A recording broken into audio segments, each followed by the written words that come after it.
Hi, we hope this video clarifies the function of our proposed end cap design. This is a mock-up of our sliding unit and we're looking at it from the exterior.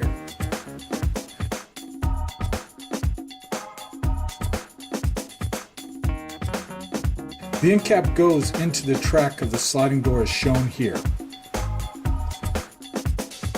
It functions to weather the unit and also serve as an aesthetic solution to close the end of our lock track.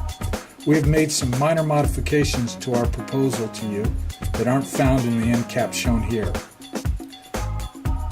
We are now looking at the end cap from the interior of the unit to show its relationship with the track and the sliding panels. Its purpose is to reduce the amount of air that can be drawn in on a water test.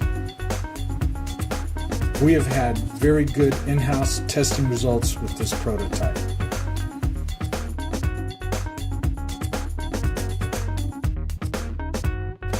And thanks for your time.